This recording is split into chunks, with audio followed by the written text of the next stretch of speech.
Halo semuanya, perkenalkan nama saya Chelsea Putri Olivia Tumpao, mahasiswa dari Universitas Pembangunan Indonesia Manado, Fakultas Keperawatan Prodi Ilmu Keperawatan. Di saat ini saya akan membuat tugas video project pada mata kuliah Proses Keperawatan dan Berpikir Kritis. Baik, di saat ini saya akan menjelaskan yang pertama, mengapa berpikir kritis sangat penting bagi seorang perawat dalam memberikan asuhan keperawatan efektif dan aman kepada pasien. Yang kedua, berikan contoh kasus di mana berpikir kritis sangat diperlukan dalam asuhan keperawatan dan jelaskan bagaimana perawat dapat mengaplikasikan berpikir kritis dalam kasus tersebut.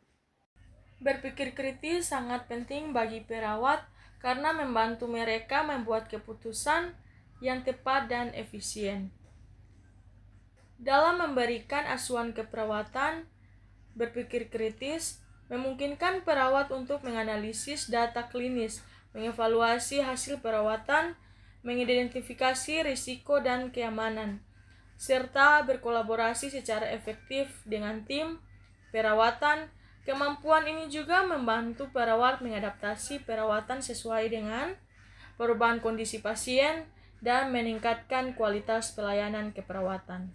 Baik, kita masuk dalam contoh kasus di mana berpikir kritis sangat dibutuhkan dalam asuhan keperawatan. Adalah saat seorang perawat menemukan seorang pasien yang mengalami penurunan mendadak dalam kondisi klinisnya. Misalnya peningkatan denyut nadi yang signifikan, penurunan kadar oksigen, atau perubahan tingkat kesadaran. Perawat perlu menggunakan berpikir kritis untuk mengidentifikasi penyebab penurunan tersebut, mengevaluasi berbagai kemungkinan, dan membuat keputusan yang tepat untuk memberikan intervensi yang efektif.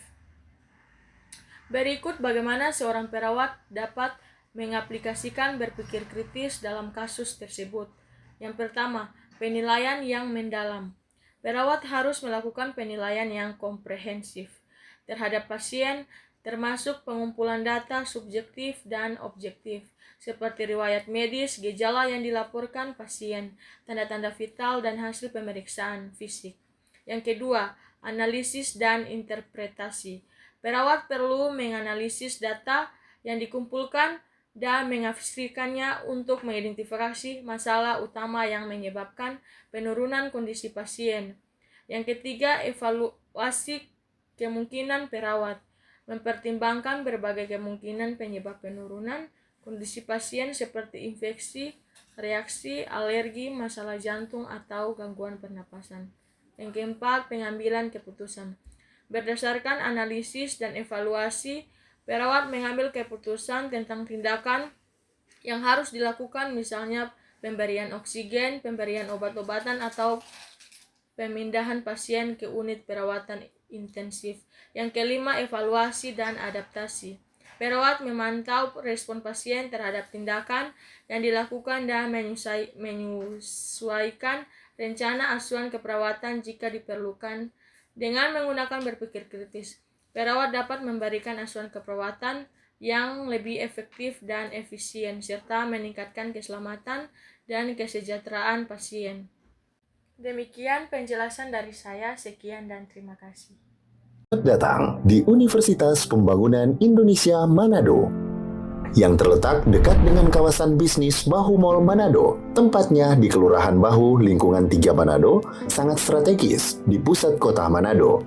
Dibangun di atas lahan seluas 2,5 hektar, Universitas Pembangunan Indonesia Manado berdiri megah dengan ruangan 7 lantai, terdiri dari ruangan kelas, ruangan kantor, perpustakaan, laboratorium komputer, laboratorium keperawatan, pengadilan semu, dan laboratorium bahasa, kantin, serta rooftop di lantai atas.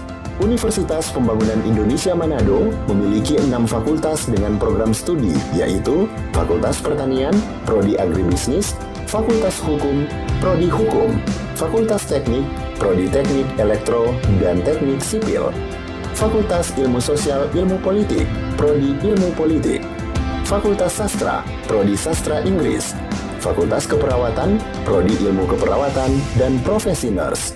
Didukung oleh sumber daya manusia yang berkompeten dan tersertifikasi, Universitas Pembangunan Indonesia Manado memiliki dosen dan tenaga kependidikan dengan latar belakang S2 dan S3 lulusan dalam dan luar negeri.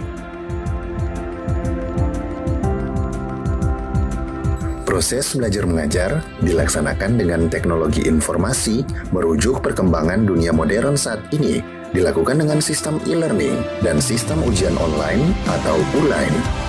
Hasil tracer student Universitas Pembangunan Indonesia Manado dan Fakultas menyebutkan lulusan UNPI sudah tersebar di dalam dan luar negeri.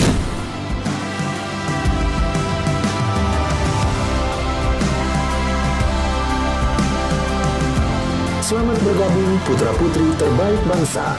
Kembangkan dirimu, raih cita-citamu setinggi bintang di langit. Kami siap menghasilkan generasi terbaik dan pemimpin di masa depan.